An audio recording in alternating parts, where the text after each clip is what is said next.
Truth, really that's all we know. Keep it real and authentic, this truth be told. Only the truth. Tune in, cause you gotta watch. It's like you with us while we kick it in the barbershop. Here to motivate and inspire. Hosted by the real deal and the God Barber. I hope that you ready, keep it funny and edgy. Let's go. You already know, truth be told. Let's go.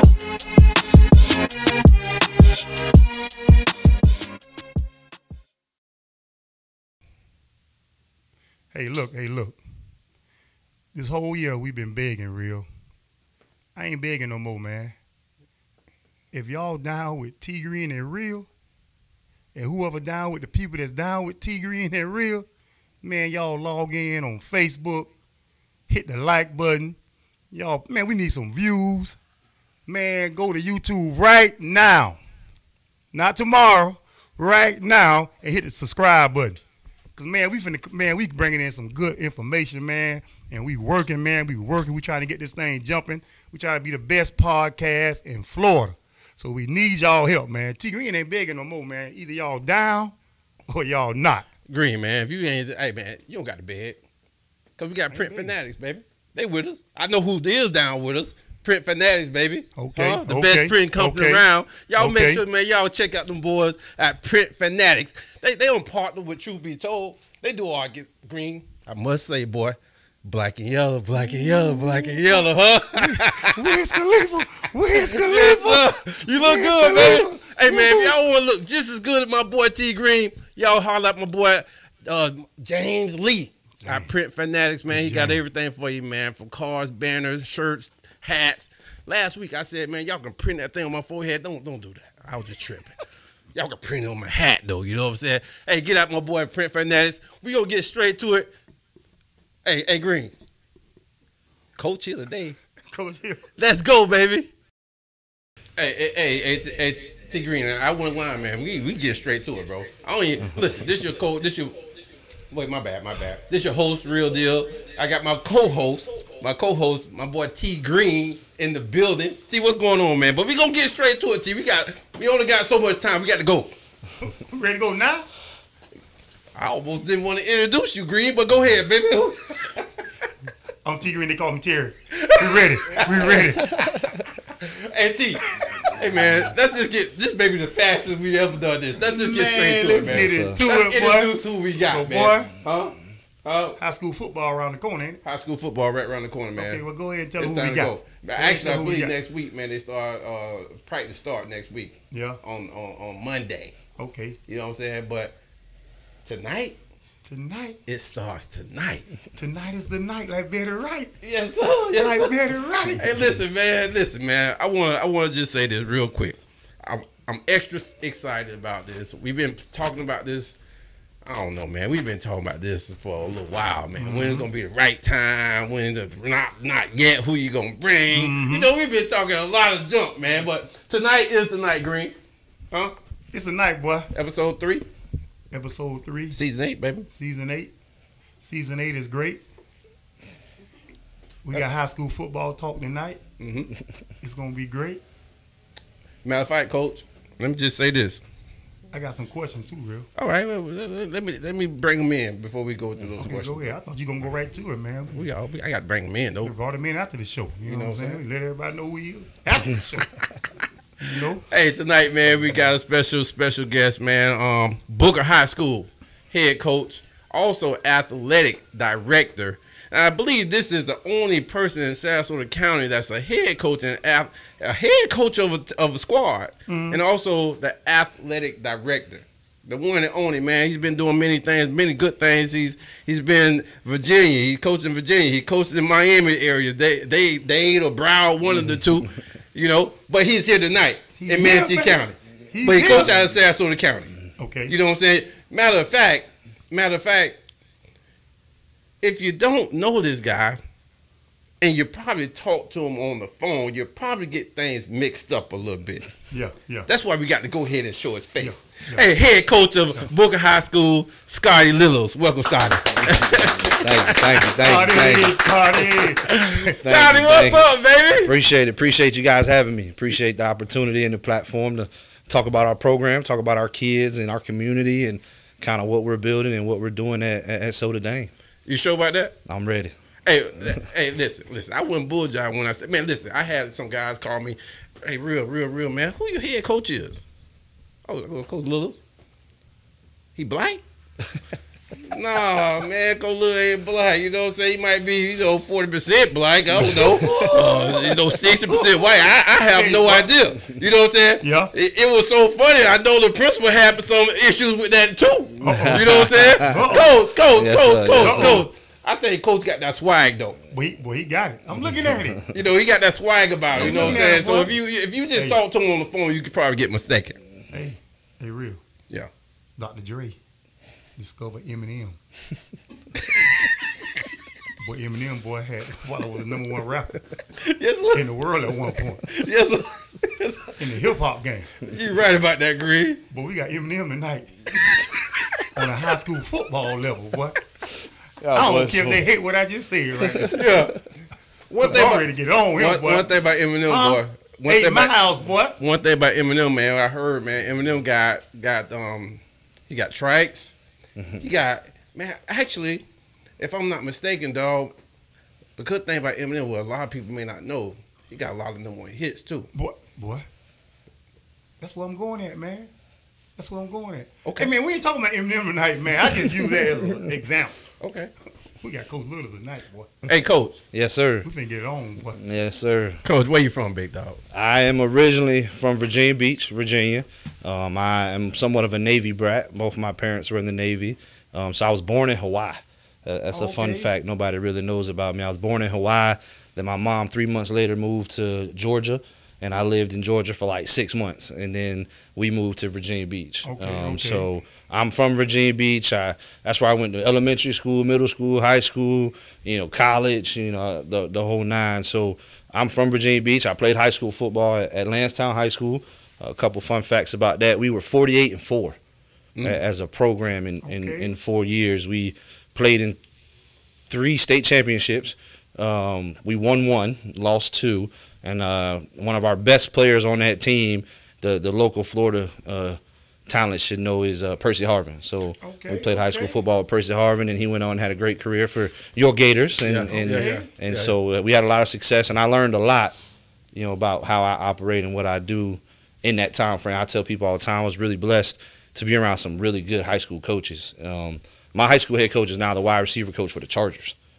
So I've been around some guys who take the business serious, and that relationship has opened up so many doors just to college coaches and being able to connect and promote your program and whatnot. So just very thankful for that. But I'm a Virginia guy through and through. Well, Coach, you I know you're from Virginia, but at some point, I mean, if I'm not mistaken, you actually, I mean, you were at Booker High School at one point in time, right? I think you was a young buck too, 22, 23. Yes, sir. Yeah? Yes, sir. So you actually coached on Booker High School team way prior than your position now. Oh, yes, sir. So it was actually my second coaching job. Out of college, I coached at a high school around my local hometown, and that went well. But one of my mentors got the job at Booker and called and said, hey, coach, man, I need coaches. Like, I was young at the time, fresh out of college. You say you want to coach, you get an opportunity, you go, right? And so I packed up my car, and long story short, it was about I was leaving, and then I think 3 days before I was supposed to leave, he called and said he had something going on with his family. He had to transition to something else. And Dr. Shelley called me, and this is a true story. Dr. Shelley goes, I don't know what to do. I'm scrambling. I need coaches. I said, I need a job.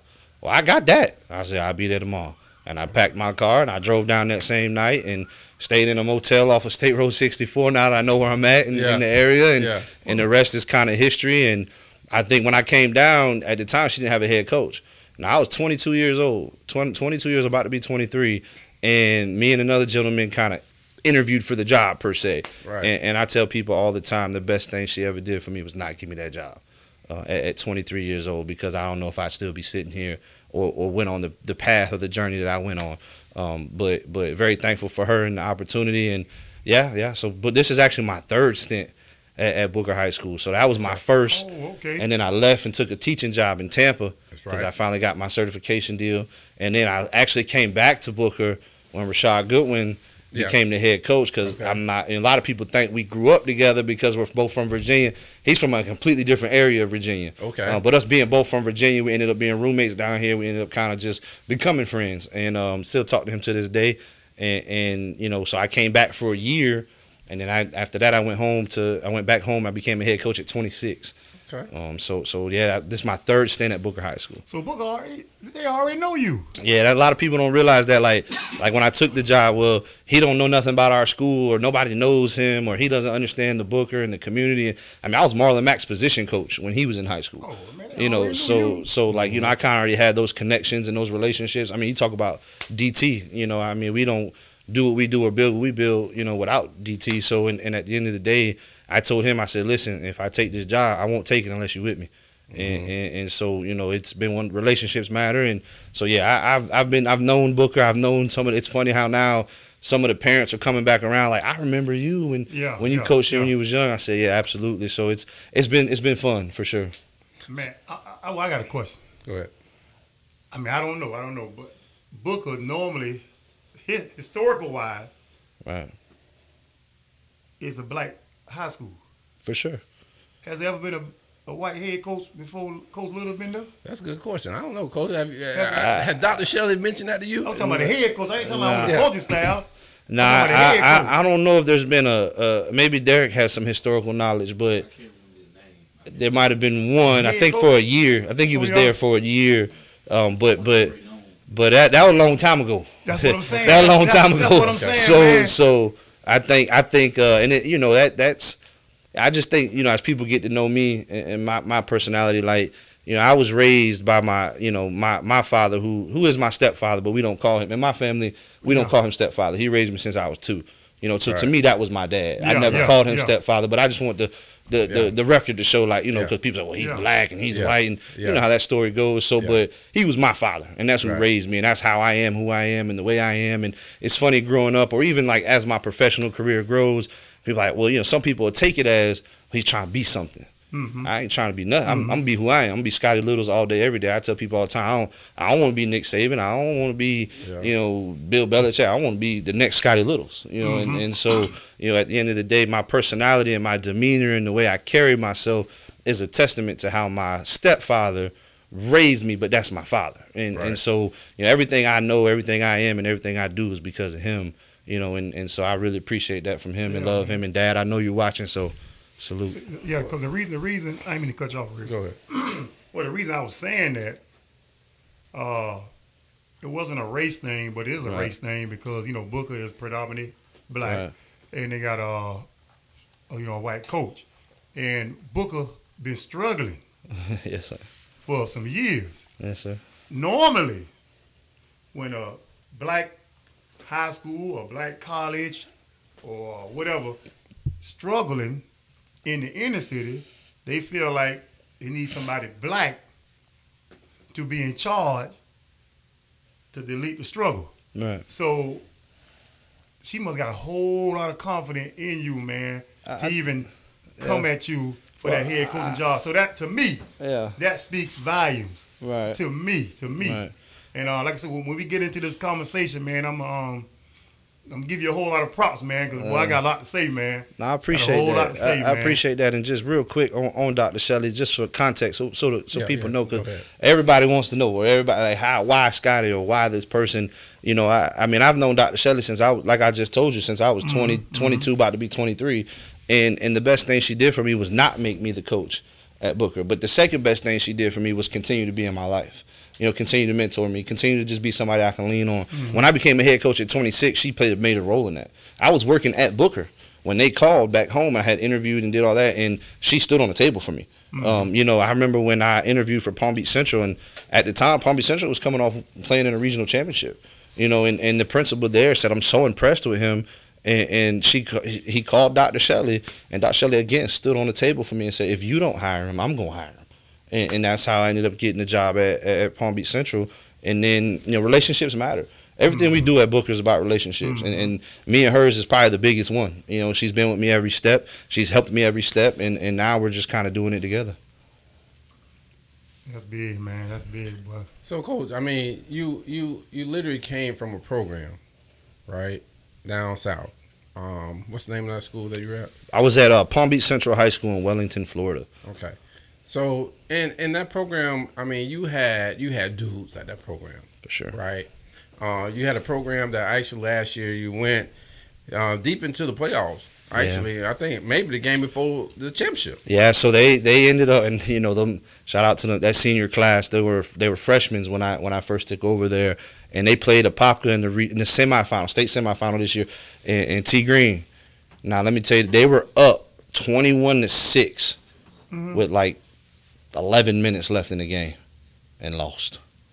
Them boys were 11 minutes from going to play for a state championship. So just to put context to your comment, like there were dudes that were on that roster, and we had a good run, and they still do. They still got a ton. So. Well, the thing is, you know, what kind of, I want to know your mindset and what made you, right, coming from a program like that you were set for a couple more years to be competitive. Right.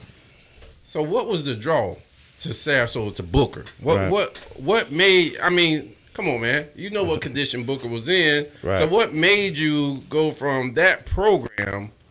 Did Dr. Shelley pay you? I mean,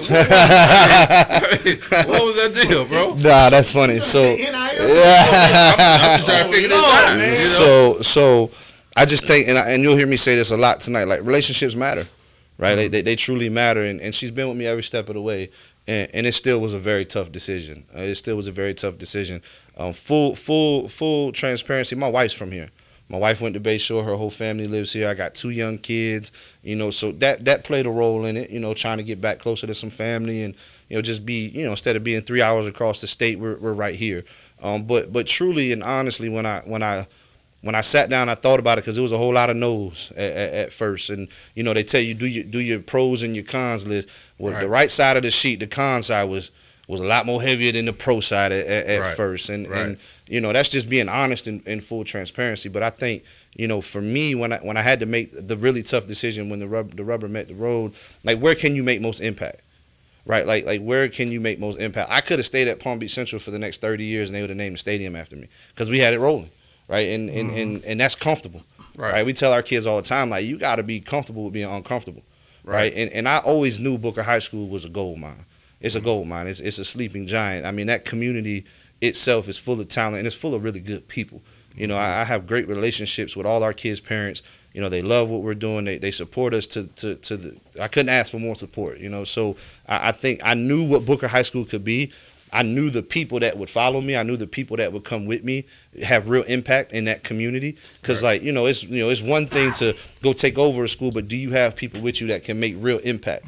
Do you have people with you that can walk in those houses and say, I know your brother, or I know your mama, or I went to school with your mama? I knew all those components were there. And then when Dr. Shelley made the decision to go all in, it was like, she put all her chips in the middle of the table, and this is stuff, nothing she wouldn't share, but, at the end of the day, like, her legacy is untouchable, right? Like, when you think about what she's done at that school with the academic resources, the Booker Promise, and, the Law Academy, and everything she's built, what was the one stain or the one thing that she caught flack for or kind of got some hard times about was the athletic department. Right. And when she told me, she said, Scottie, I'm all in. I'm all in. Before I leave, I want the best athletic department on this side of the state. And we sat down, we talked it out, and relationships matter. The reason I'm at Booker High School, outside of all those reasons, is because I care and I love Dr. Shelley, and I know she cares and she loves me and my family as well. That's what's up. Little, baby, Coach Little. Let me ask something right quick. Okay, before you got the head coaching job at Booker, did you already have your staff in mind, or you just came, you didn't know who you was going to get as coaches? So I'll share this with you, and I've known DT the longest out of everybody on my staff. Okay. DT, and tell me if I'm lying, my staff was built 6 years ago. My staff was built 6 years ago, and what I mean by that is when I was an assistant at Booker, and I left and went back to Virginia to be a head coach at 26, I told the guys that was with me, mainly DT, I said, listen, when I get one in this area, we own. It's on. And I said, to my word and to his, he said, when you get one, I'm there with you. And, so my staff was built 6 years ago. and I just needed somebody to give me an opportunity. And I'll share this with you. And you know, I interviewed for a ton of jobs around here. Okay. Right, like I interviewed for Southeast. I interviewed for Manatee. I applied for Sarasota like 3 times. Right, I told you my wife's from here. Right, so we really wanted to eventually get back to this area, and it took the relationship with Dr. Shelley and the relationship with that school to finally bring me back this way, and we're excited for it. So the school you interviewed at, they on your schedule? You playing? Yes, sir. Y'all heard that? Hold on, Real. Hey, man. Hey, real. Hey, I got a question, Coach. Yes, sir. Real. We talk about interviews. Yes, sir. I mean, I'm jumping the gun a little bit, but since we talking about interviews, let's just go there. Yes, sir. Coach, I know you've been 1 year in. Yes, sir. 6-5 record, right? Yes, sir. 6-5 record. And we're gonna talk a little bit about that 6-5 because a little, Yes, sir. it can swing total to the right direction. It could have, right? It could have, for sure. But 6-5 record last year. Coach, this year, man, coaching position at Palmetto High School came open. Yes, sir. It was word in the streets, Coach. Yeah. You put your name in the hat. Yeah, it's the same person, Dr. Shelley, that you talk about. The same school, the same community that you're talking about, Coach. Yes, sir. But you put your name in the hat for Palmetto High School. I feel like I'm in church. I need to put that one thing up. Hold on now. Is that true, Coach? Listen, You got to answer. I got to hear this answer so right here. we're going to set the record straight on this one for everybody watching and for the final time. So I did not put my name in the hat for that job. I was called. I'll leave that person nameless. I was called and reached out to, and the answer was no. The answer was no. If you know anything about this business, when you have success, people call. Right? When you have success, and I'm not. It wasn't a school. It wasn't a principal or an assistant principal that called me, but it was somebody pretty powerful within that community. And I received a call, and my answer was no. Because at the end of the day, I owe it to our community. I owe it to my relationship to Dr. Shelley, and I don't want to be nowhere else. I don't. I tell people all the time. I just bought a house out in Parrish. Like I'm locked in for the next 30. I think I got like 36 years before I can retire. I'm gonna go till I can't go no more. And I won't leave for another high school job. I just won't do that. So Clear that up, boy. I ain't heard that, doesn't I? It's some of that reason because, Coach, you're the athletic director. Yeah, I think that's a benefit to be the AD, but it's a headache too. Okay. It's definitely a headache too. Wait, so are you the only in Sarasota County head coach athletic director? For sure in Sarasota County. For who sure, I in might Manatee be. County? I might be in the state. I might be in the state because it's. I don't know if I am in the state, but definitely in the Manatee, Charlotte, Palmetto, or Manatee, Sarasota, Manatee, all that.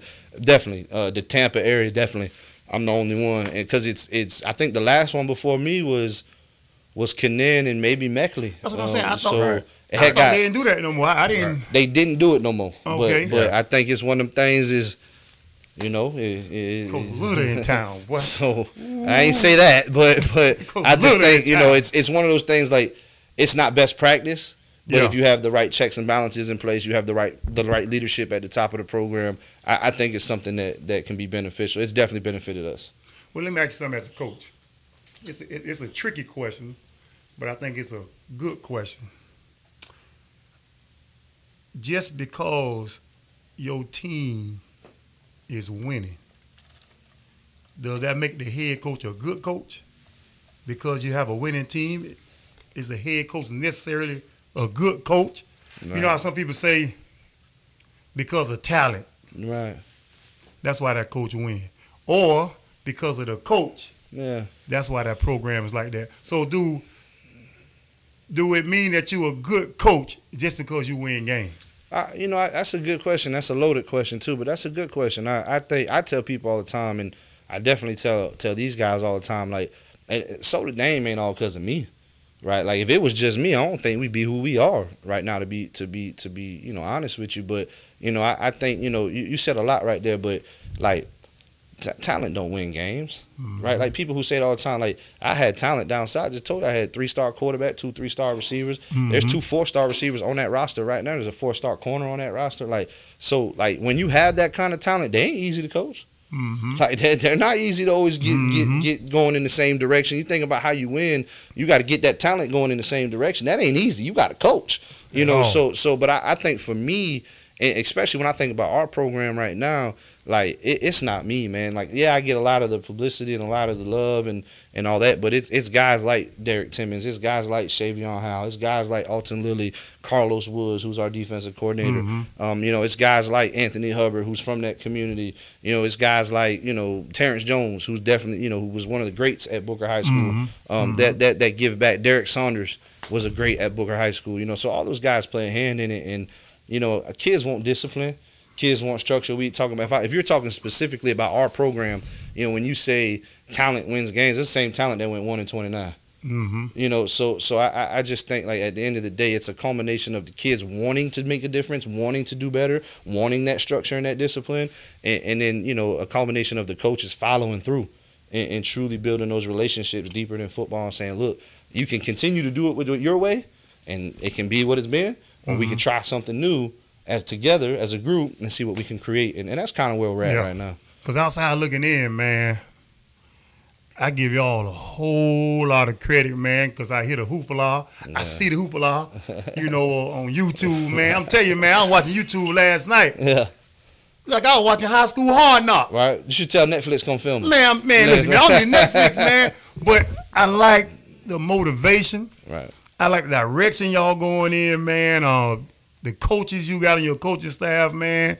You got a bunch of coaches that I know love football. For sure. Shavion, DT, and Alton, they love it. They love football, but they love people even more. They love it. They love it, man. That's what's important. And that's where it started to me. For sure. You got to have a good coaching staff, man. I like the move, man. I like the energy y'all bringing back to Booker, man. Because from what I heard, before y'all got there, Booker haven't won, but yeah, it was about rough. 2 or 3 games in 2-3 years. It was rough. Then y'all got there, and y'all went from 2 players to 22 players to 22 players to 32. I think now y'all at 102 now. How many kids y'all got now? 202 kids now. The truth behind that is when I showed up, there was 18 to 20 kids in that team meeting when I showed up. You know, and you know how it is. The program just fired their coach. Everybody's trying to figure out their next move. What are they going to do? Where do I fit into it? And man, I tell you, it was heartbreaking to see 18 to 20 people in a team meeting when you're coming from seeing 150 and having 3 levels and, you know, a freshman, JV, and a varsity. But you know, I called my wife, and my wife said, "Let's go, let's build it. You got to go, you got to do it." And DT was standing with me in that meeting, and we now have 90 kids in our program. So you know, we'll and it's just, you know, getting in our own hallways. Right, them answers were still in the hallway. When I think about kids that, you know, were on the roster last year that were in the hallways, man, like there's just too many. Like a Noe who played left guard for. I mean, he was in the hallway, didn't play. You know, Zendarian Fletcher didn't play. These are guys that, you know, one's going to college to wrestle, one's going to Lake Erie to play right tackle, and he didn't even play football. You know, so the answers were still in the hallway, and they just needed to find a way to get pushed in the right direction. So, but definitely just all of us putting in our twist and our swagger and our mentality. That's good. What, 90 players? 90 players. We still got a long way to go, T Green. The pressure on y'all. But we will have a full JV schedule this year. 6 games. We'll play Thursday nights. We got, I don't know it off the top of my head, but we got Lemon Bay first, and then we're Venice. I think we got Riverview twice, Venice once. It's something like we got 6 games. So the bullseye, y'all the bullseye. The bullseye on y'all. Everybody waiting to see what Booker gonna do. JV football. I mean, how's the bullseye on us for JV football? Man, like, JV varsity, but let's talk about varsity. Well, y'all the spotlight, man. Let's talk about varsity football. Y'all scared of anybody? What team y'all scared of? In Manatee and Sarasota County. How DeAndre Hopkins said it. I fear God. We don't fear nobody at Soda Dame. So, you know, if you guys got questions about that, wait, hold on, Coach. You don't fear nobody. Fear. Coach, hold on. Hey, sir, is this thing on? Is this thing on? It's on, baby. No, it's on. We fear nobody at Soda Dame. Hey, Coach, let me ask you this question. Yes, sir. You say you don't fear anybody. No, sir. I know there's people been asking you to put them on the schedule. Okay. What we talking about? Venice. Yes, sir. They in Sarasota County, Coach. So are you saying you don't? I mean, that's the Green Machine, from what I understand. You know, we saw them a couple times last year, the year before. Yeah. We see what they're doing in the off season right now, Coach. You really saying? So that's a great point, you know, and I think there's a couple ways to answer that, but I'm gonna answer it twice if that's okay. First of all, it's funny you bring that up. We just had this conversation the other night. They're on the schedule for 2024. So Booker will play Venice High School at Booker in 2024. Number two, I think for me, like, I'm gonna say it like Deion said when he was at Jackson State, like, we coming. Like, when the time is right, the time is right. You got a program that was 1-29 with 20 players in it, and you got a program with 150 players in it that been to 3 state championships in 4 years or whatever it is, and Coach does a great job. I think Coach gets a lot. People give Coach a hard time about some things, but I mean, he's built a great program. And he's down south, like we don't knock guys like that. We give them praise. Like them dudes build programs. You got to respect it. Coach. Coach. Yes, sir. You mentioned Deion. Yes, sir. We coming. Yes, sir. I was trying to finish my answer, but I know I interrupted. Yes, sir. Yes, sir. But I think I needed to. Yes, this is a Booker thing. Because when you say, we coming like Deion. For sure. Venice like Deion. For sure. They got luggage. Yes, sir. Big luggage. So, Coach. Yes, sir. We know how things are shifting. Let's not play the game. Yes, sir. Let's just not just go there, right? We kind of see how the shift in the direction of this high school football is going. Can I finish my answer on the Hey, I told you, Little, we in the backyard, boy. You really want to finish? You really want to finish? I would like to finish my answer. All right, go ahead. So I just I'm going back to the luggage conversation. Just hold that down there. I think and all I wanted to add to that was, we fear no one, but we respect everyone. Yeah. I think there's a lot of really good programs in this area. We're just trying to create an avenue for Booker to be back in that conversation. And for me, I think, and I'm going to get this off my chest a little bit because is it truth be told? When did it become wrong for Booker High School to be successful? When did it become wrong for Booker High School? When did it become not normal? When was it normal for Booker to be 1-29? Right? Like, when was it not normal? Because Venice used to come play at Booker and it was 10,000 people in the stands. Yeah. Right. Like they talk about that to this day where the line is out the gate, people waiting to get in the game after halftime. So I just think like we catch a lot of, hackle sometimes, or people always have an opinion, but when was it okay for Booker High School not to be successful? So we fear no one, and at the end of the day, man, we're just trying to build our program to be able to compete with everybody. But you know what? The hate come when people feel success coming. See, like you say, Booker been down. Right. And people got used to Booker being down. Right. Now Booker making a little noise. Now people saying, why they making all that noise? They down. But y'all wasn't down. That was before y'all. Right. Y'all bringing a different atmosphere, right. and they not used to that. Yeah. So now y'all the target. Now every time they look on YouTube and see y'all, see the coaches interacting with the kids, somebody gonna say something. Like you hit the nail on the head though. Like for a program to go from 1-29 to 6-5, like wow, you would think we was national champs the way we be under the microscope with some of these guys, right? And so for me, it's like, and that's my biggest question to everybody who has an opinion. Like when was it a problem for Booker to be successful? When was it not normal for Booker to compete with Manatee, Venice, Southeast, Palmetto? Like when was that not normal?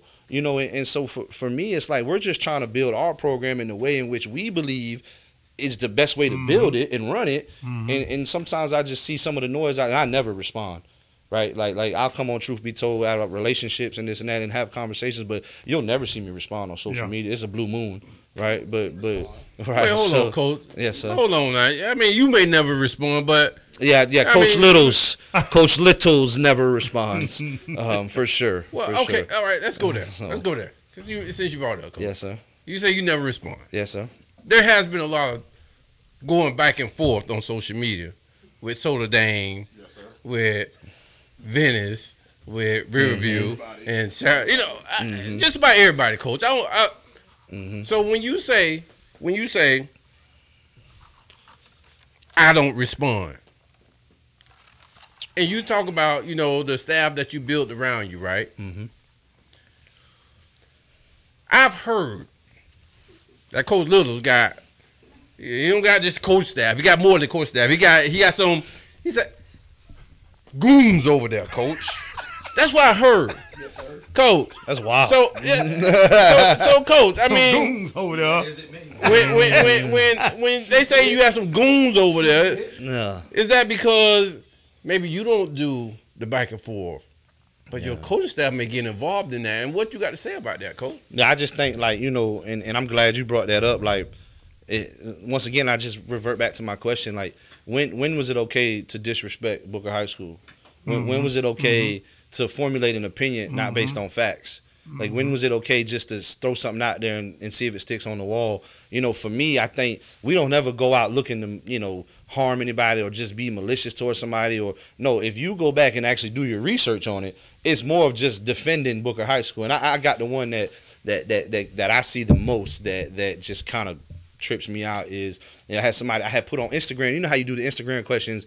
You know, I think I did an Instagram question like, what's your predictions for Soda Dame, or like, what's your thoughts of Soda Dame on our Instagram account? And somebody had put, I see y'all are out there illegally recruiting, and I said, is it that, or are they just coming home?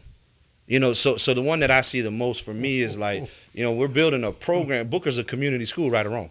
Yeah. Right, it's literally built in the middle of the community. Yeah. Right, so and out of all the schools in our area, is it not one of the biggest community schools in our area, if not the biggest? Yeah. So when we are building something that people want to be a part of, you know, at the end of the day, we work so hard to build it, we're not just gonna turn around and let you bash it, right? That'd be like, you know, if somebody's talking bad about your family, you're gonna speak up about it, right? Yeah. I consider these dudes families. Like, I spend more time with these kids and these coaches than I do my own kids, right? I got a 15-month-old and a 3-year-old, right? And I spend more time with Josiah Booker and Ahmad Hunter and, you know, Alex Diaz and all these guys that are in our program than I do my own kids sometimes. So yeah, they're considered family, and the coaches feel the same way. So if you attack, that's not going to go unanswered for. See, like, there's this perception that's little old Booker, right? When I took the job, and I think, and you can attest to this because you were there, like you're no longer just going to say that's Booker. You do what we tell you to do. No. When was that okay? When was that acceptable?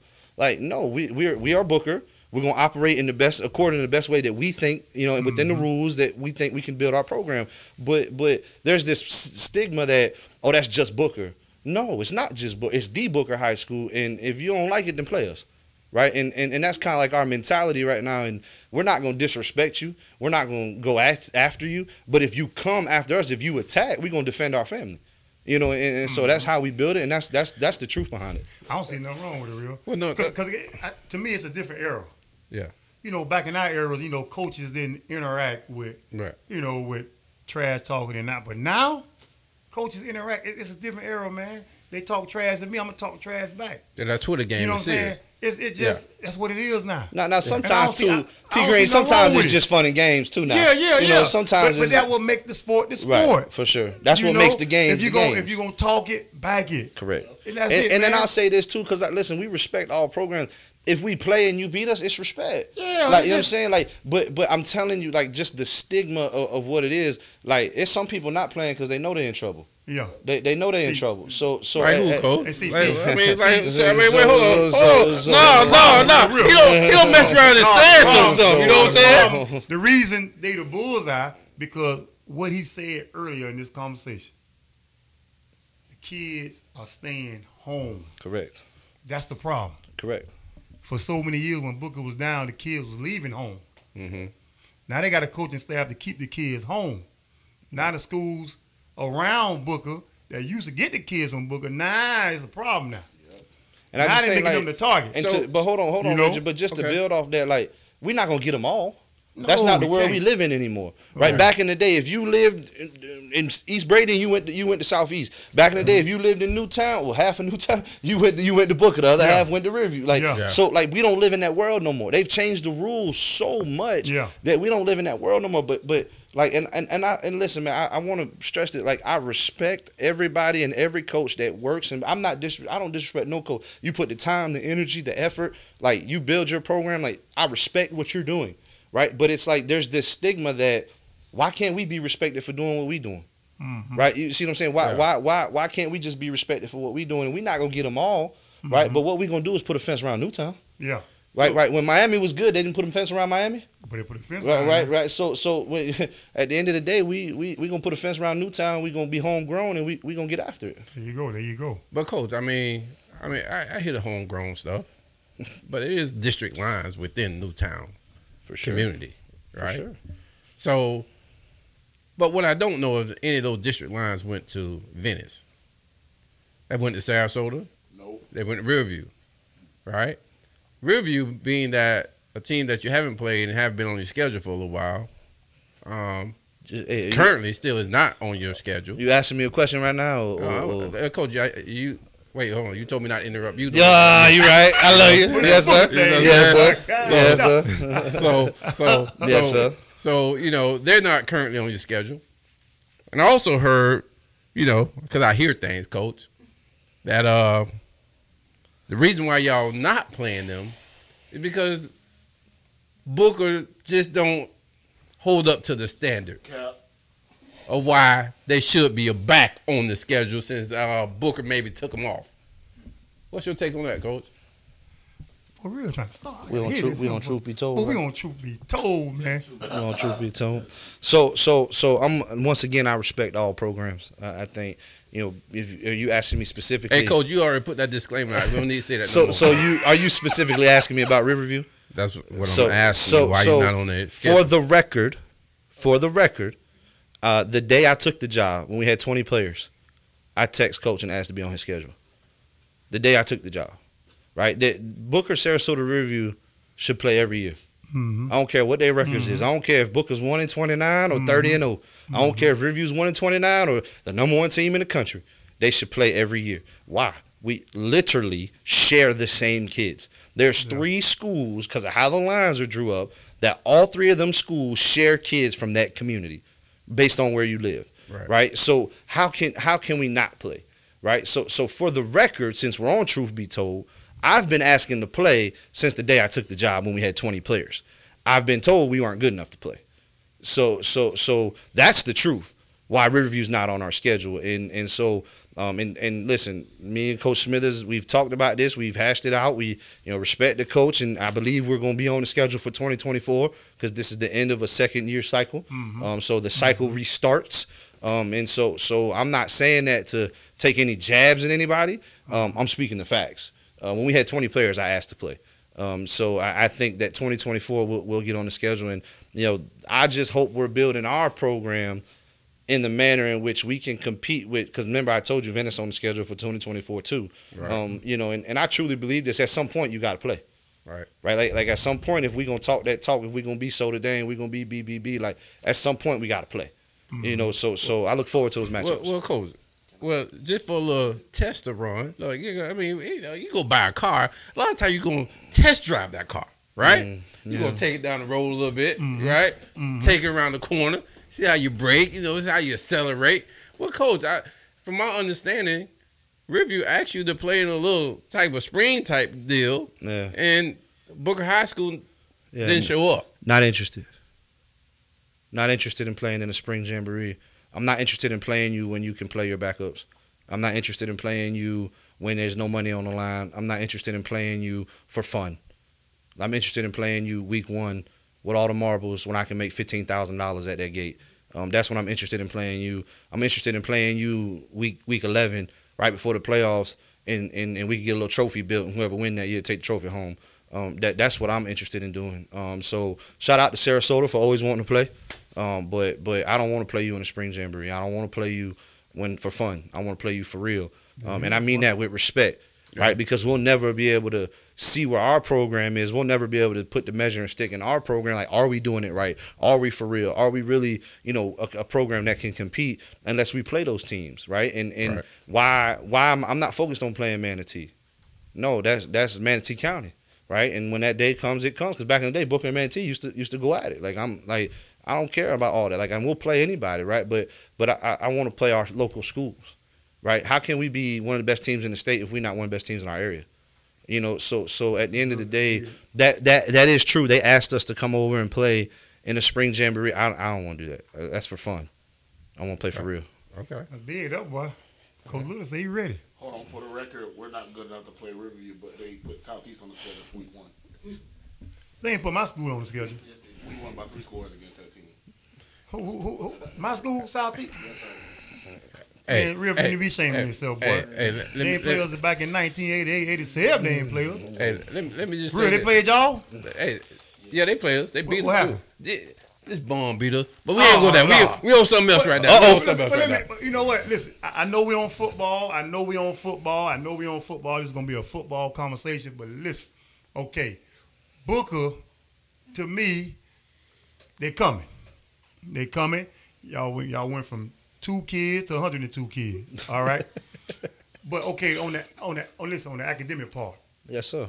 What are y'all stressing to the kids about academics? Because I'm gonna tell you, now it seems like kids are transferring to certain schools because they feel like if I go to Manatee, I get a better chance to go to college. If I go to Venice, I'm going to college.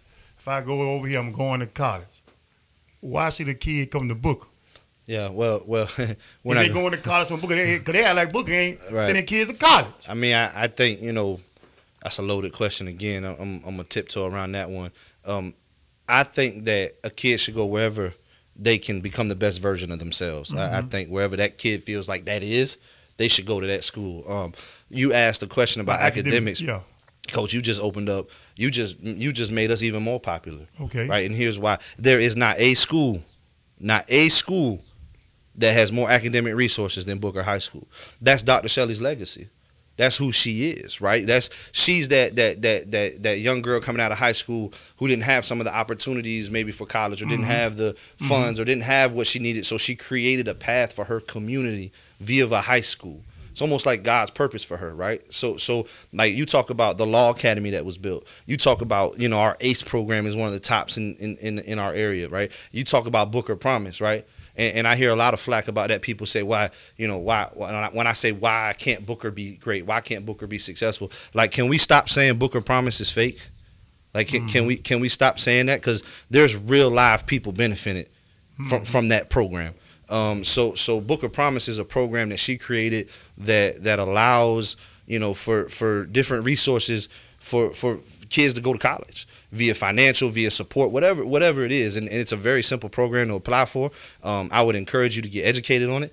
And I'm not going to apologize for spreading the message that my principal wants spread and what we're about. Our mission as a school is college and career ready. To have every member of our school college or career ready, and that's her legacy, right? So put football to the side. I don't care if you ever played down in football at Booker High School, ever, right? Ever, right? You don't have to play football at Booker High School to be a Booker Promise student, right? You don't. And at the end of the day, I encourage you to find. You can Google Booker Promise, and it'll pop right up. But there's not a better school. I mean, another school paying for 65 college credits. You only need 120 to graduate, T Green. And see, and that's why I brought this academic stuff up. That's all we hear. It's kids transferring over here. Kids transferring over there. This kid going to play football over this kid. But nobody says anything about academics. Listen, Is that kid who transferring over to Venice, is the academics up? Listen, Is I that can't. kid who coming to Booker, academics up? But I'm glad you clear that up because they don't talk academics. We always talk about it as sports. Right. But these kids need to have academics to go to the next level. So I'll give you an example, a real life example, and Reggie can attest to this. Gavin Stanford played for us last year, right? Was a Booker Promise kid well before he thought college football was even in his horizon. He had a great senior year for us. Ended up being a really good safety for us, like a down safety. Got a scholarship to Fort Hays State. Mm-hmm. So Fort Hays State calls and says, "Coach, we really like him. We're going to do a partial for him." I said, "No problem, Coach." In my head, I knew he's good money then because his Book of Promise will cover the rest of it. So long story short, they call back a week later and say, "Coach, our head coach loves him so much, we're going to full scholarship him." That's big. So where's that Book of Promise? Where's that stuff go? That's big. In that pocket. In that pocket. So at the end of the day, man, like it's about putting your kids in the best position to be successful. And once again, I state wherever you feel like that is, who am I to tell you? Because ain't nobody going to tell me what to do with my two. Right, so wherever you feel that is, that's your business, and I'm with you, right? But there's not a better academic resource available in the country. I stand on that. Find me another school paying for 65 college credits. That's what they need to hear, man. These parents need to hear this, man. And I just think that it's her legacy, and now she's all in, and we're trying to build that brand so we can be like Notre Dame, right? Yeah. Well, Coach. You need to hear that, man. Coach, speaking of Notre Dame, Soda Dame. Yes, sir. What is Soda Dame, Coach? I don't saw his hash mark, BBB, Soda Dame. I don't saw all this stuff, Yes, right? And why Soda Dame? Why not So- Bama Dame? Here we go. So listen, I had somebody Why ask not me. Bama Dame? Somebody asked me recently on another interview, are you like a Notre Dame fan or something? Never been there in my life. No, not at all. So the creator, the one who birthed Soda Dame, the name is sitting to my right here. So Coach Howell birthed the name, and this is how it started. When I took over the job, right? I took over the job. They said, Coach, how are you gonna get more players? How are you gonna make them buy in? And well, first things first is like you got to give them the shiny toys.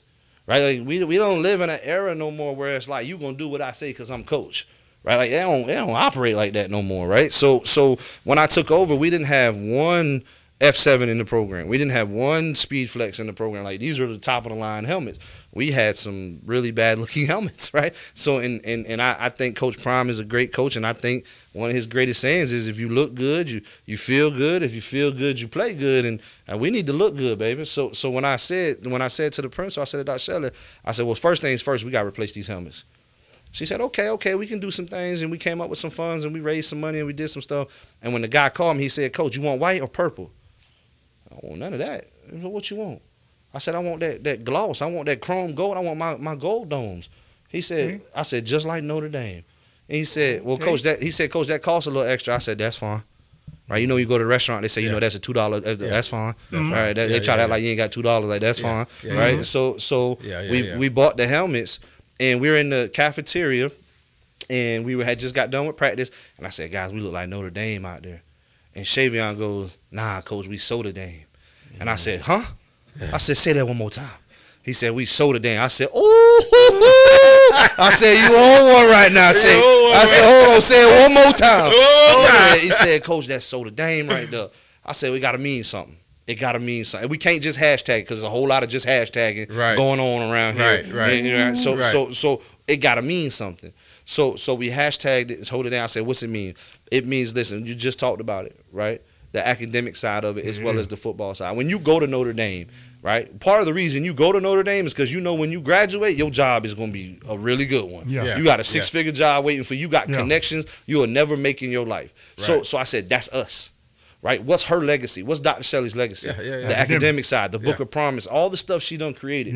What's our legacy? Right? Turning this thing into something that people want to be a part of. Putting Booker where it should have been a long time ago. Right? So we donned the name Soda Dame, and it took off. I'm telling you, it took off. Boy. Listen, I tell people all the time, when you go in the barbershop on Orange, they don't say Booker no more. Right? And don't ever listen to all the greats, we respect everything that's been built at Booker. We'll always be Booker.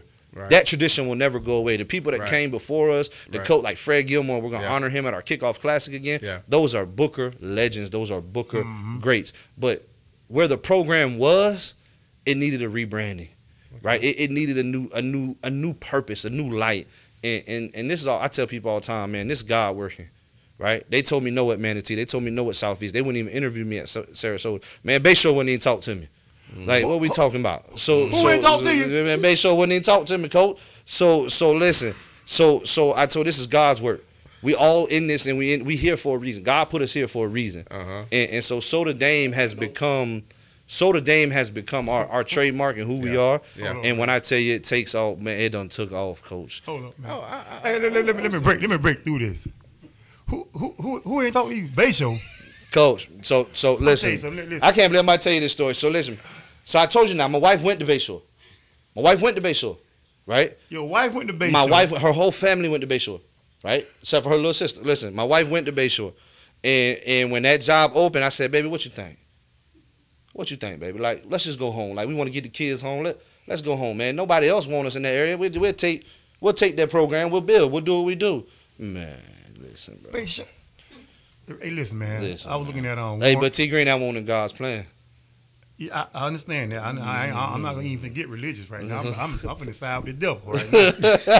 But listen. I was watching Warren Sapp. Warren Sapp story. All right? I'm going to be quick. I'm going to be quick. Man, the devil alive now. All us in the sided with the devil in some part of our life. You're right. You know, ain't no quiet up in here tonight, man. Yeah. But listen, I was watching the Warren Sapp story, man. And Warren Sapp was, y'all know, coming out of University of Miami. He was probably the best defensive lineman in the draft. Right. But because his off-field situation, he dropped down to 13th pick. Mm-hmm. The Buccaneers had a 13th pick. The Buccaneers called Warren Sapp agent, Drew Rosehouse at the time, talking about we considering drafting Warren Sapp. Keyword considering. Warren Sapp said, considering. Last I heard, y'all didn't won but 2 games in the last 50 years. Y'all considering. Right. They ain't interview you. They interviewed me, coach. Last I heard, Bayo ain't won. Man. Hey, listen, man. Hey, but listen, shout out to Bay Show. Shout out to Bay Show, They got some new coaches over there. They got some new faces in the program. Man, they doing their thing. Shout out to Rick and them boys and they staff. Wait. Bay Show was a district game. Yes, sir. It's a district game. Okay. But Rick them just coming this year. Yes, sir. Right. I ain't got nothing against Bay Show because my school ain't doing nothing. We just talking sports, man. Yes, sir. Man, they ain't got no room to be talking about. They ain't got time to interview nobody. Hey, coach, they got it figured out now, coach. Man, they should have They could interview some of them kids at this on the boys club. Man, I'm just speaking sport. I ain't hating nobody. We talking sports. We talking sport. And when we talk sport, from a place of love, though. Hey, man, from a place of love, man. When we talk, I don't have no room to talk. My high school, we've been down too, man. Yes, sir. We've been down too, man. I'm gonna call Coach Meckley too, because I think Coach Meckley might have sided with. I ain't gonna say it, but Bayshore ain't got no room to be talking about not hiring nobody, man. Hey, listen. Man, we need. Can I get this record green? I'm glad Rick Simmons over there. Breon them over there. Yeah, shout out to them. That's boys. good, man. Them boys gonna bring some over there, man. Sanders over there. Sanders, Listen, they building. They building, and I respect what they doing. But you tried to get the job before them, right? Sure. Yeah. I definitely. When I was down south, I definitely sent my stuff in just to see what happened. When you went for the job, what was their record? It was bad, coach. Let's go, man. Because they gonna hate on me, man. Don't do that. But I ain't hating on Bay Show. I love y'all, Bay Show. Bay Show Bruins, baby. So Coach, you came in. Not to hire nobody. You came in Booker High School, right? They still should be hiring people now. Matter of fact, you didn't just come in. Man, they ain't got no room. Southeast too. They need to be hiring people now. Southeast and Bay Show need to be hiring people now. Yeah, man. Shout out them programs. During the season, hiring now. You hear me? Can we get back, Coach? Go ahead, man. I just hate to hear that, man. That's why they down. They ain't turning down people, man. Man, my daughter can coach it. Man, they need to be hiring people now. So Coach. Yes, sir. Bay Show Southeast. You have to keep going. My boy, he old boy right now. So Coach. Yes, sir. Last year you went 6-5, right? Sir. And I told you I would get back to the 6-5 thing. Yes, sir. Yes, sir.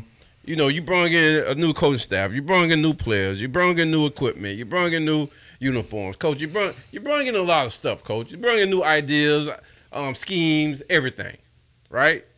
You went 6-5. Yes, sir. A little bit over 50%. Yes, sir. You weren't too happy about that. Oh no. Right? No. You had higher expectations. Our standard will always be to play in December. If you can't align with that, you can't play at Booker. You can't coach at Booker. You can't be associated with what we're doing. Everything we're trying to do is to get to December. And I understand it comes in waves. You got to build it. You got to do what you do. But they ain't. I'm not okay with being okay. Like, I'm not okay with being just average or comfortable. And that's the competitive side of me. Right? If somebody said, Coach, explain yourself, competitor. Like, I want to brush my teeth better than you brush yours. I want to drink faster than you drink. I want to, all that. I'm just a competitor. Right. So at the end of the day, it did not sit well with me going 6-5. Well, y'all went to the playoff, right? They went to the playoff. Yeah. Mm-hmm. But the thing is, Coach, I want to just give you props because the first half of the season, first 5 games, 6 games or so, you may won maybe 2 games in there, but Coach, the games you lost. Right. A combined score probably was under 6 points, probably 7 points. Yeah. Right? You were there, Coach. Right. Trying to take a program with some players, trying to get them to be in that mindset of having a winning type mindset, be able to grind, be able to finish. Right. Right? The second half of the year, better. Right. Right? You went into the playoffs. You got the frost proof.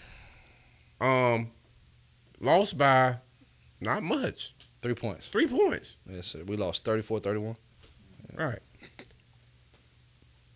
I had 3 possessions in the red zone. We didn't score. It's the second round of the playoff? First round. We had 3 possessions in the red zone. We didn't score, and we lost 31-34.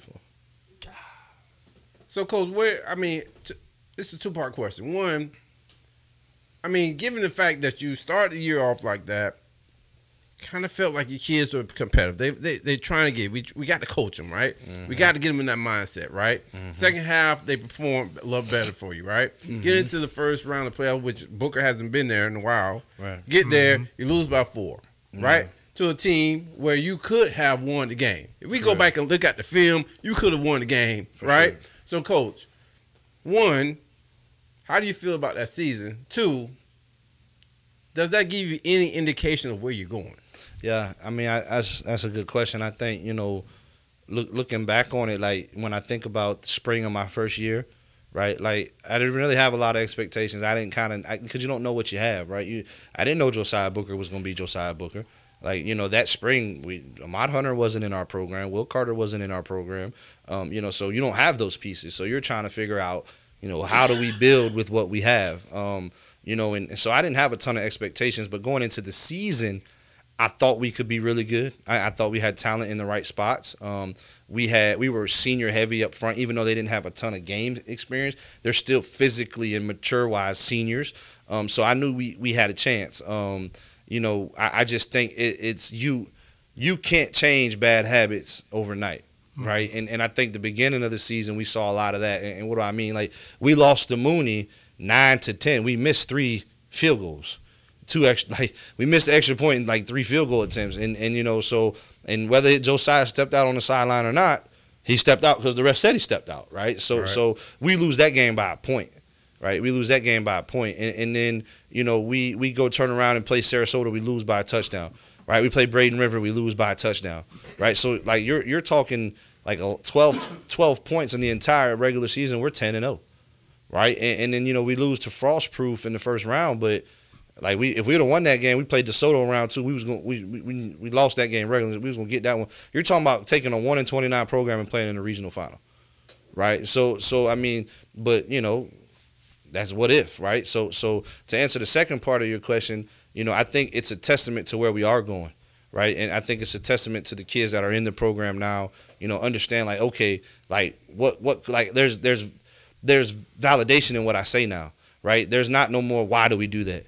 But why should I listen to you? See, we're not at that stage no more. It's, coach know what he's talking about. Let's fall in line. Let's do it. We have team leaders now that and kids aren't perfect, but they're trying and they're learning how to lead the program. And we didn't have a bunch of that, last year. We had one leader last year. His name was Will Carter, right? So at the end of the day, we got about 9 now. And we're just trying to build that. So I think, yes, to answer your question, it is a testament to where we're going, and we're super excited about this group and what their legacy is going to be. I ask the kids every year, I ask all the seniors every year, what's your legacy going to be? Right? Like Will Carter and them legacy is all right, we turn the ship at Booker. If we go on and do what we do and we win a state title and we go on and become, what we think we can become, Will Carter and them are the foundation, that built. Even Gavin Stanford, Christian Robinson, these are kids that were in the program when they were 1-29.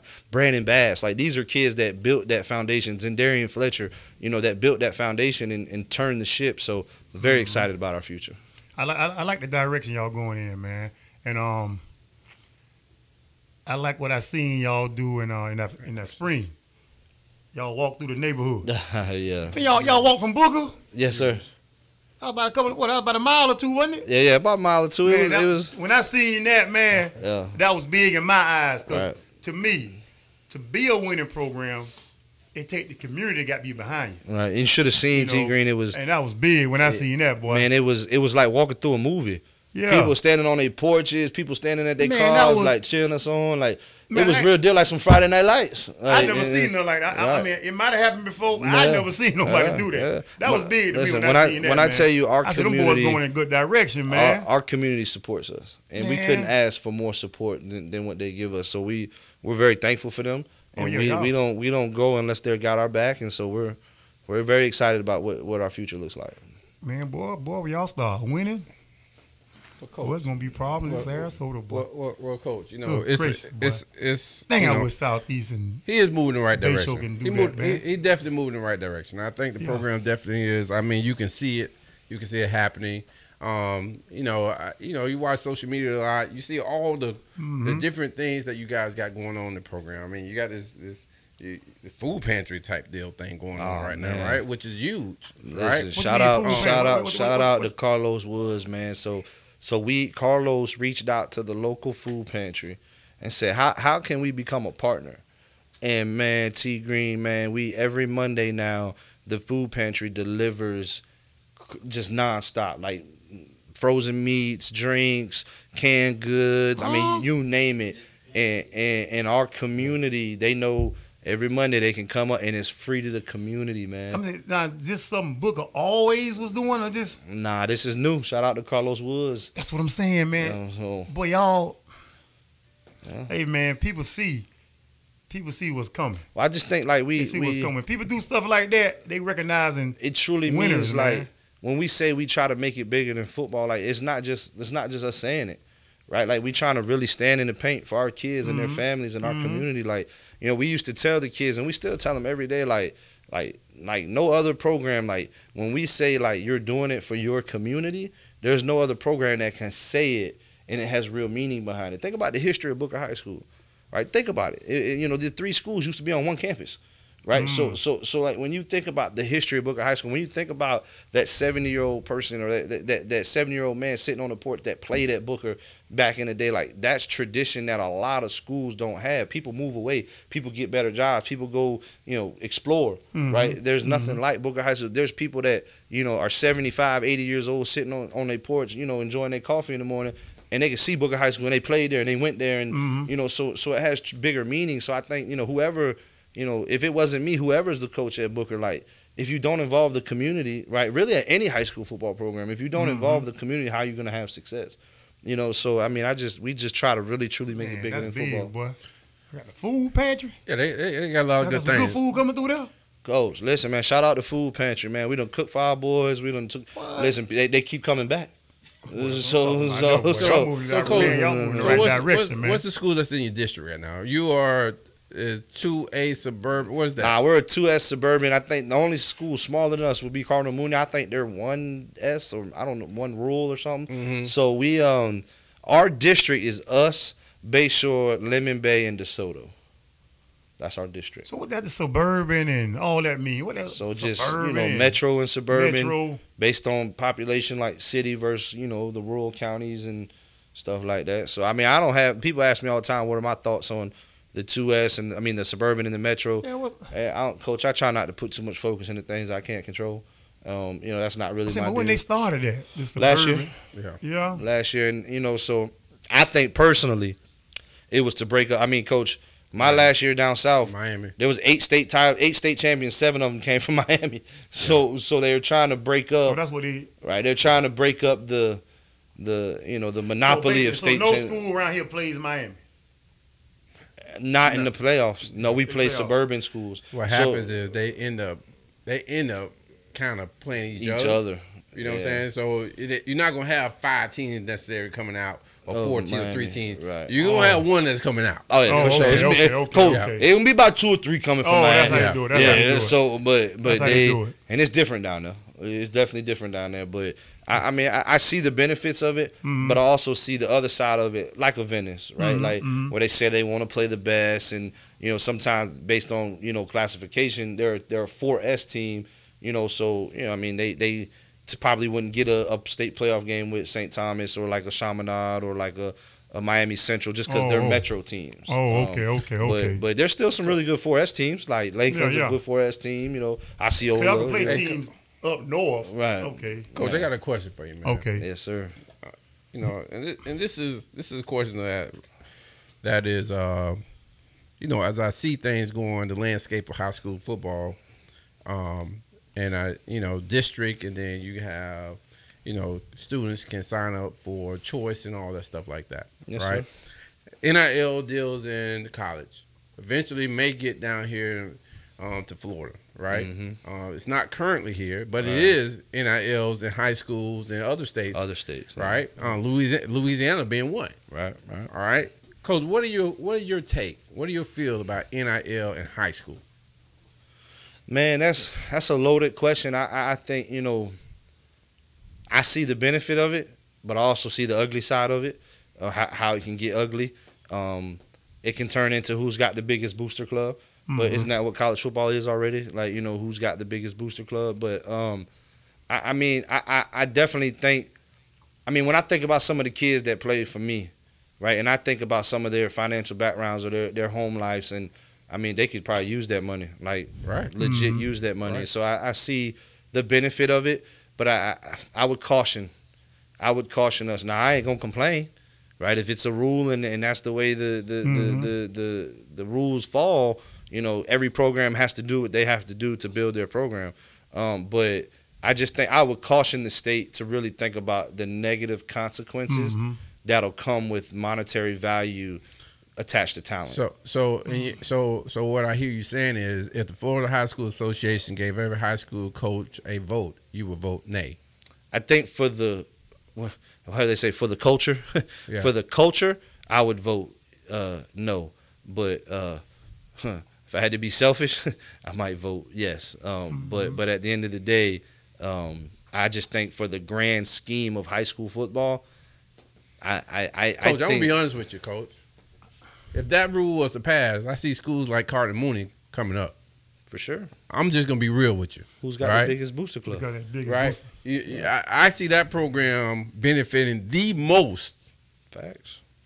Because now, just like you said, those kids that families are struggling, whatsoever, money talk. Well, that's why I would caution the state to think about what amateur sports is about, to think about what we're trying to teach our kids and what we're trying to build. I can't control which way they vote and what they pass or not. Like I tell people all the time, you either adapt or you die. Yeah. Right? Like back in the day, you hear the old timers say, man, we just put our helmet on and go play. We didn't care if it was a bar in the middle. We didn't care if it was shiny.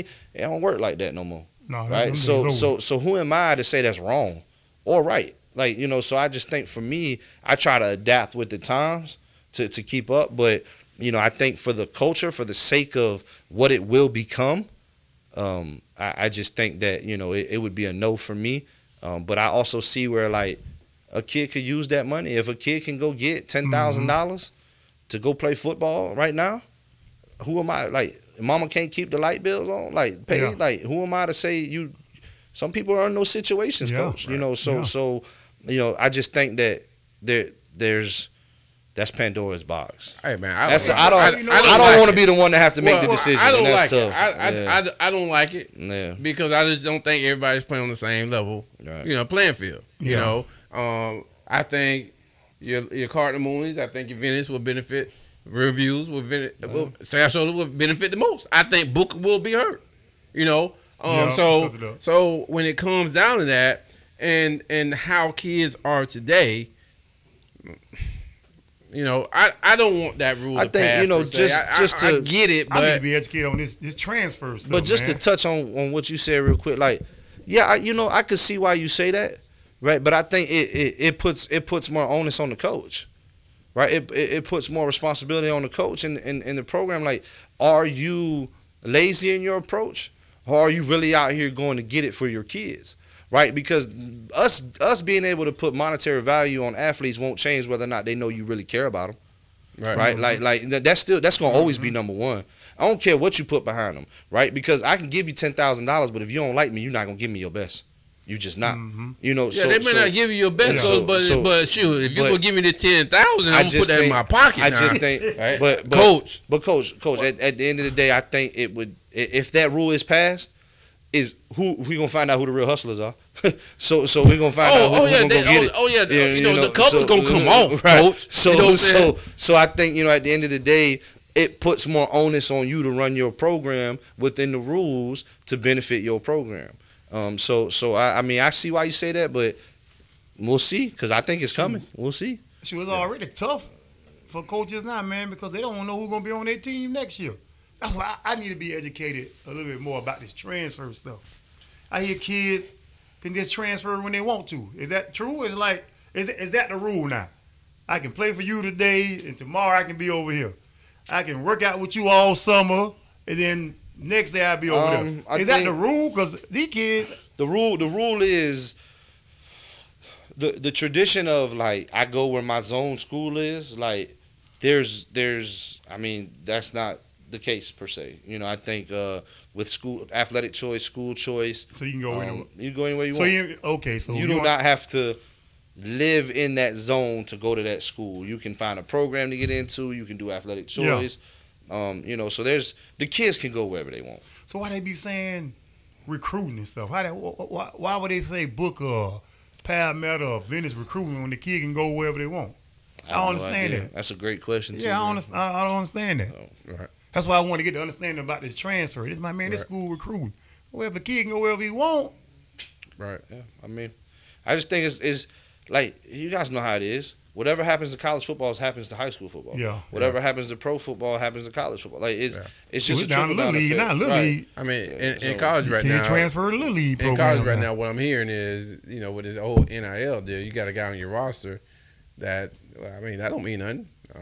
They still can get in communication with the coaches from other schools. Yeah, so it's tough, man. I don't know too much about that, but so Coach, let me ask you this, man, because our time is about up, man, and you know, I really would. I know I got word that we're having some issues with buffering on Facebook, but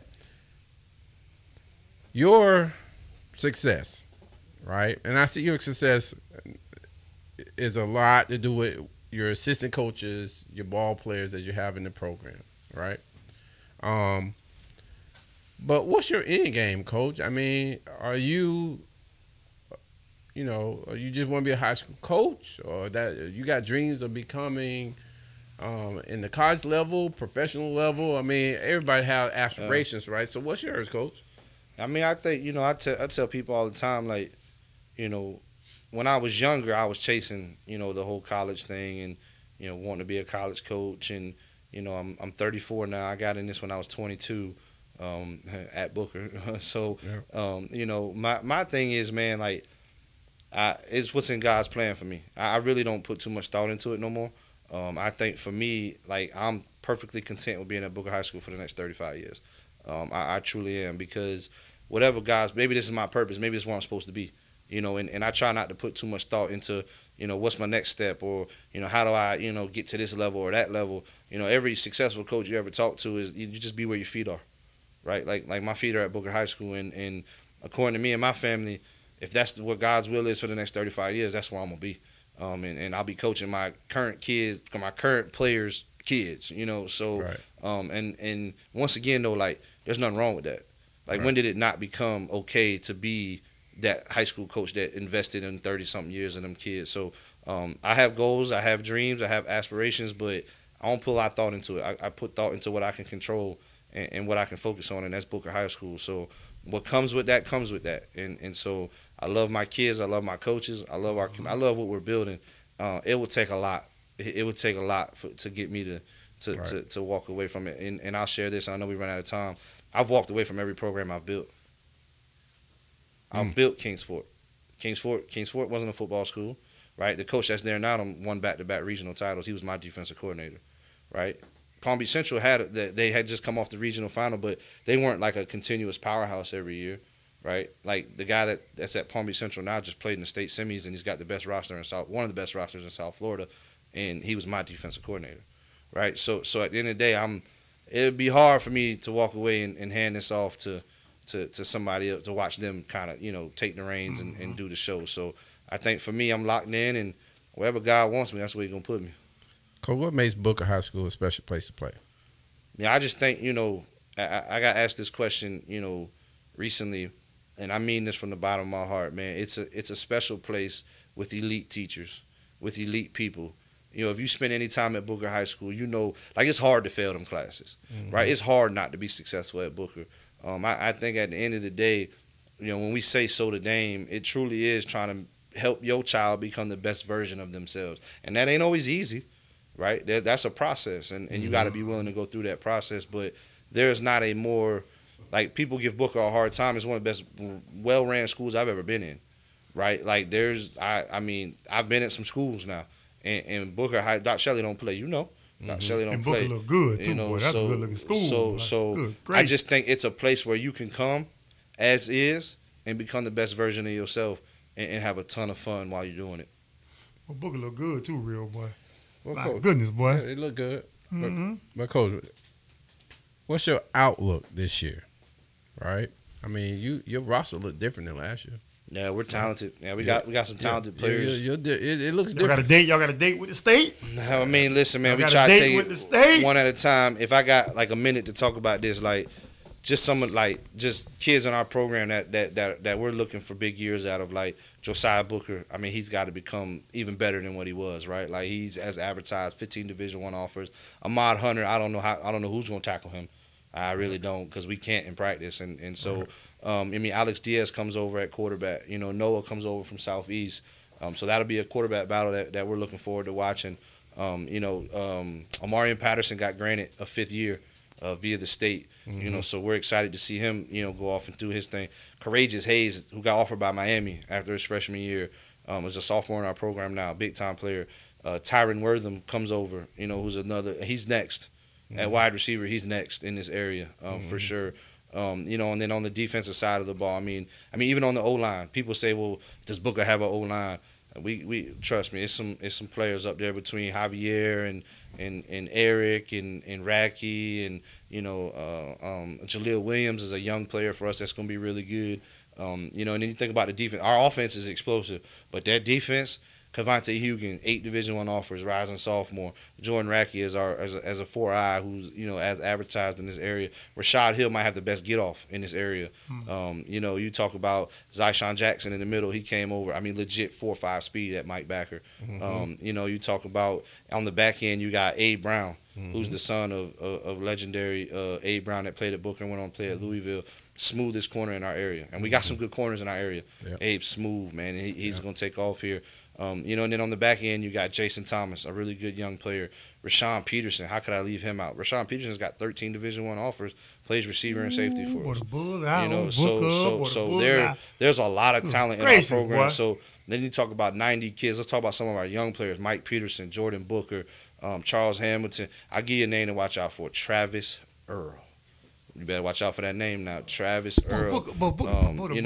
So there's a lot of young talent. Kamani Reed, a lot of Corbin Waters. Remember that name. Corbin Waters is next on this side of the state as far as talent and just being a young guy. Corbin will play varsity as a young kid, and he'll dabble in both with the 6-quarter rule. But man, we got a lot of talent. So the program is definitely on the rise. As far as an outlook, I mean, I think for me, Coach, I just told you, man, like if you don't think we can win a state title, I don't want you around me. If you're not fighting for us to go play in December, I don't want you around me. If these dudes aren't fighting to be coaches at Alabama and USF and all that, like Florida State, I don't want you around me. Like I want Derek to fight hard as hell because when he gets his opportunity, right? When he becomes a head coach, or maybe he takes over for me, who knows, right? But at the end of the day, I want people around me that we gonna fight to win a state title. So my expectation every year in and year out, whether we go 5-5 or whether we go 10-0, we need a ticket to the dance, and we try to play in December, and we gonna fight every year to get there. Whether we got 90 in the program or 30, they're gonna be the best 30. Coach, some of the teams don't want to play Booker, man. Going 8-3, losing the playoffs second round. Is that a disappointment? That's a disappointment. That's a Y'all disappointment. were 8-3 this past season. 6-4, and then we lost in the first round. That would be a disappointment in my mind. Oh, you saying if they go 8-3? That would be a disappointment. So you gonna give them 3 losses? How you gonna? Yeah, that's interesting. Y'all leave real. Just if they went 11-0. Well, let's just talk about that real quick. We gotta go. I know we gotta go. I think y'all went 8-3 last year. I know we gotta go. I know we gotta go. Goodness. I know we gotta go. But Coach, real quick, run down your schedule real quick. We open up with Mooney for the Classic. Then we have Immokalee at home. Mm-hmm. Then we're at Sarasota at Southeast. Then we're home against Berkeley Prep. Home against Braden River. There we go. Thank you, Coach. Then we're home against Bayshore. Then we have our bye week. Home against DeSoto. At Wiregrass Ranch. That'll be a really good one. They've added some to their roster. Then we're at Lemon Bay. And then we're home for Lakewood Ranch Senior Night. Berkeley Prep, right? Berkeley Prep on there. That's the regular season schedule.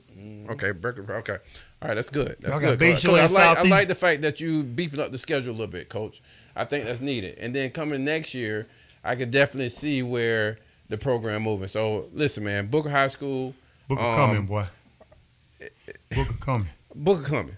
Boy, got a food. I mean, pantry, I see Dion walking right now. It really got a food We pantry. coming. I see Coach Little walking right now. Give me all them videos we making on social media. Can I get a video with Coach Little maybe walking down the middle of the field, that brand new turf? Brand new right? turf. They just cleared us today. Coach, let's talk about some of the things you get, Coach. God, no. Did you hear me? What's that? Them boy got a food pantry.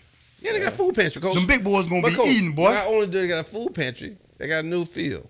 Right, Coach? Not only they got a new field, I seen Coach. the field, too. What's being built over there in 32, Coach? I seen the field, boy. When I showed up, right, and this is a misconception. I saw it on Facebook. They say we take credit for the turf field. They said, well, everybody gets a turf field. The whole district's doing it, but they wasn't giving us building 32, right? So when they asked, they said, what can we do to spruce up to this and that? I said, well, in the past, Booker had 30 players, so you could get away with a 50 locker room, like a 50 locker room. We living on top of each other right now. We literally living on top of each other. Yeah. And so they said, well, what can we do? And shout out to our district. Shout out to the guys who make the decisions downtown and the ladies who make the decisions downtown.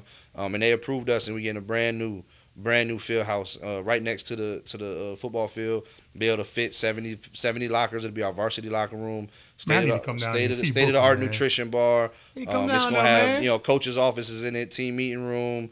It's gonna be nice. It's gonna have a little ducked off area for our training, like for our athletic trainer to do his thing, and it's right there by the field. Double doors leading out to the field. It's gonna be nice, right by the school. Did you say double decker? Did you say double decker? Double decker, Coach. Okay. Double decker. I got VIP. Man, I gotta check that out, man. Hey, if you want VIP tickets, holla at Coach Timmons. Coach DT get you right. Listen, Man, look, man, listen. Wait. VIP look. It's like you stand up on the balcony. You look kind of. Let's just say my wife won't be watching no games in the rain. She gonna be good. She be okay.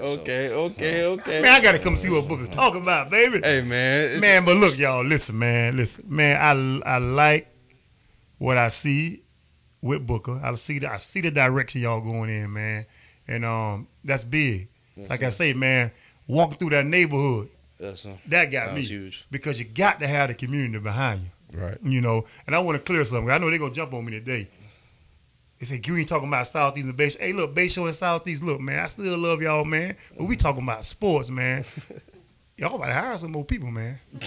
But anyway, I like the direction y'all going at, man. I really do, man. So, much love to y'all, man. Hopefully this interview answered some questions.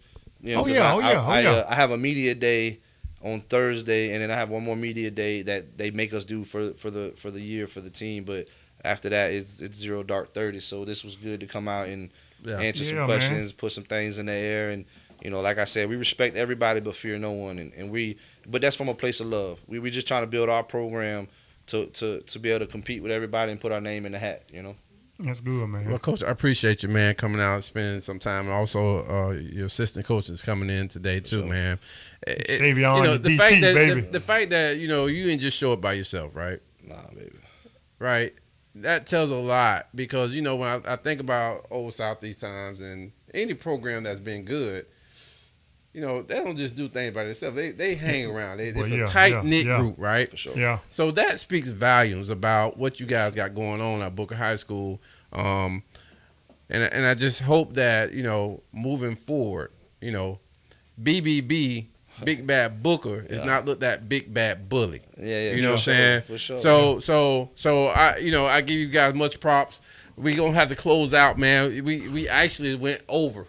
There we go. And I appreciate you, man. I appreciate y'all for letting us do that. I was gonna go over a little Appreciate bit, man. Wendell showed me some times. I said, "Hey, man, we gotta keep going." Yeah. So, Coach, I appreciate that time, Appreciate man. y'all. Appreciate it, man. But before we close, man, we always do this little thing we call Truth and Share. Okay. All right. Just kind of break up. We've been talking about sports. I don't know what's gonna happen right now. Yeah. But we got this thing called Truth and Share, man. It's Okay. our version of Truth and Dare.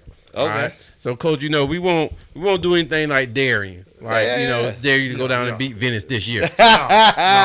Hey, Coach got a team down there. Yeah, I know he got a team. Coach got a team down there. Got a lot of luggage down there. They got a lot of Louis down there, you know. So Y'all got Louis. But Coach, what we will actually do is pick one of them cars, man. They and got then Louis, y'all got Gucci. Y'all coming now. Hey, I like my Gucci now. I like my Gucci now. Gucci Hey, now. Coach, I thought you had some alligator skin shoes on for a second. You told me to be comfortable. You ain't tell me to put my good shoes on. Yeah. So Coach, read that card. Read Coach, that card, answer that Coach. card for us, man. Read out loud, Coach. Everybody got to hear you. What is a secret you had as a child that you never told your parents? Oh man, some reason we got switched. We got to take them cards out. Go ahead, Coach. What's a secret, Coach? You got to remember now. I know they watching. Wait. Before you say that, Coach. Before you say that, Coach, I want to give a big shout out to your mom and dad, Yeah, man. I know for they sure. doing big things in the concession For stand sure, for you, for man. sure. Your mom Okay, came that's and big. revamped the whole concession stand. So man, Nah, they big did. Come props, down and man. see They Booker, did. man. Yeah. Listen, I gotta give a shout out to I'm coming. all the wives in our program. Right, most of my coaches are married with children, and man, when I tell you they don't complain, they troopers. Okay. And anybody who knows you in this coaching profession, between my wife, Shavion's wife, Coach DT, I mean everybody, man, everybody's wives are involved, and so really shout out to them, and That's I all- promise that's you, you, we would man. not all be at Booker coaching if it weren't for them women. So, There we go. shout out to them. There you So, Mom, I love you. So what is a secret you had as a child that you never told your parents? All right, so I can't even believe I'm about to share this one. So here we go. All right, so I grew up, right? I grew up with epilepsy, right? So if you know that, so that's seizures and whatnot. So I had grand mal and petit mal seizures. It runs in my family, right? So crazy story, right? So me and my brother were roughhousing around the house one time, right? And this is terrible. Don't judge me. All right? Hey, internet, don't judge me. So we was like, he had like you know what I'm saying, he started, you know what I'm saying, hit me a little too hard. I was like, hey bro, chill out. Like, we cool or whatever. Like, hit me like that again, it's gonna be a real problem. Yeah. Man, bro, hit me. So we got the tumbling in that house. Like, I done took Buddy and threw him into the wall. There's a big old hole in the wall. You know what I'm saying? So me and my brother and my daddy, military man, you put no, there wasn't no little hole. Right? This was a big hole. This was a nice sized hole. You know? My brother ain't no little guy. Like, Right, you know what I'm right. saying? So my brother was like, yo, what we gonna do? I said, we just gonna man up. We gonna tell him the truth. We gonna man up. No. So I said, what we gonna do? We gonna fix it real quick? Like, what we gonna do? Like, that hole too big to fix, fam. Like, what we gonna do? Yeah. He said, bro, you got fake a seizure, bro. So my brother goes, you gotta fake a seizure. I said, no, bro, I can't do that, bro. No, bro. Oh, did you fake it? Bro. Bro, hey, my dad fixed that hole with pride. I got you, my boy. We're gonna get you right. Fix that hole with pride. Go. How you fake a seizure? Let me see what you did. What you did? I can't hear that. Let me see that. Nah, I can't hear that. So, hey, bro, when I said, bro, we gotta fix. Nah, bro, we can't. I said, what we gonna do? Fake the seizure, You gotta fake this seizure. You gotta take this for the team. I said, no. He said, bro, you gonna beat our ass, bro? I said, all right, bro, here we go. Like, no. Sorry, Mom. Oh, my goodness, man. Boy, don't hurt him. That was a good one, that boy. That was real good, Good bro. gracious, boy. I'm glad that one came That up. boy fake a That was seizure. a good one, boy. How you fake a seizure? Only on truth be told. Only the truth be told, man. Appreciate that. Hey, Green, no, man. my mom gonna be mad You know at how you. we do, man. You always got to give them flowers, Hey, man. man, Coach, man, I'm going to give the whole Booker community, man, Yes, sir. flowers. Man, for what y'all doing for Booker right now, man, y'all brought that program back alive. I'm just speaking football. Yeah. I know the academic is already up there. Right, we right. cover that. But on the football aspect, man, y'all doing big things, man. Good luck to y'all from this point on. And I always say this too, Coach. Everybody can talk, but everybody don't tell the truth. Facts. Boy, you told the truth tonight, man. Nah, I appreciate There it. it is, Rolling, baby. baby. Appreciate it. I mean, I hate to see what your mama got to say to you. But that was Listen, my cute, phone man. gonna ring here as soon as it going. Do not disturb. It's gonna ring. Hey, Coach, one last thing, man. Is there anything one last thing you want to say, man, before we close this thing out, bro? Nah, I just, I really appreciate the opportunity to always speak about our program and our community and what we're building. Just shout out to Dr. Shelley, shout out to Miss Tinker, shout out to Amberly Carrington, Jimmy Carrington, the whole football staff. The people that kind of make it go behind the scenes. I get a lot of credit. I get a lot of pub, a lot of publicity, and rightfully so, and I appreciate it. But without the people behind us, it don't go. So super shout out to them, and like I said, shout out to the Soda Dame moms, the Soda Dame wives. Because they really make it go. I mean, I got mothers of players who literally come in and cook our pregame meal and serve it to our kids, man. So, just shout out to them. They don't ever get the flowers they deserve. So, shout out to everybody that makes the Soda Dame train go. And we just getting started, baby. We just getting started. Well, appreciate you, Coach, man. Appreciate you. Appreciate Coach Shavion, Coach Timmons for coming in today, man. Yes, sir, baby. Sharing this time with us, man. We had a great time, man. We had a great time, man. I'm coming to book. I got to see what Booker talking about, man. I agree.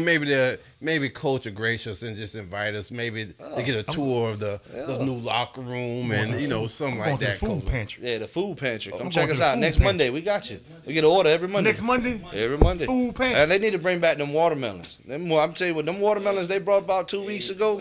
Yeah. Well, them things different. Feel good. Them things different, though. Hey, it's all listen. Hey, boy. Hey, boy. Hey, them kids eating good. That's good, Kids man. eating That's good. good, man. Well, listen, man. Thank you guys, man, for tuning in. I know we had some difficulties on Facebook, man, but maybe you can catch it a little bit later, see the whole thing in its entirety. But once again, man, before we leave, man, thank you for our sponsor with Print Fanatics, and also just thank you to the whole coaching staff of Booker High School and in the community of Sarasota, man, Newtown. So Yes, big sir. shout outs to you guys, man. You guys are doing big things. Keep going, keep pushing. Yes, sir. All right, I see state coming real soon, man. We're trying. So do what you do, man. We focused on August 18th right now. There it is. Yeah. There we go. I got you, There you Coach. go. And listen, man, this truth be told, this your host, Real Deal, and my homeboy, T Green. Yes, sir. You know what I'm saying? Our special guest for tonight, Coach. You know what I'm saying? You may got a mistake. You thought he was a black guy, but he's not. Yeah. You know what I'm saying? 100% Irish. You know what I'm saying? Hey, real. The Eminem of Sarasota. Yeah. The Eminem of Sarasota. Yeah. 8 miles. Hey, hold on. How many miles it took y'all to walk from Booker to the field? 2. So it ain't gonna be 8 miles, 2 miles. Eminem's 2 miles. There we go. Listen, man, we out of here, man. We'll All see right, you guys man. next week, man. Yes, We sir, appreciate yes, you. sir. Thank you so much. Appreciate Love. y'all, man. Truth, really, that's all we know. Keep it real and authentic. This truth be told, only the truth. Tune in, cause you gotta watch. It's like you with us while we kick it in the barbershop. Here to motivate and inspire. Hosted by the Real Deal and the God Barber. I hope that you ready. Keep it funny and edgy. Let's go. You already know. Truth be told. Let's go.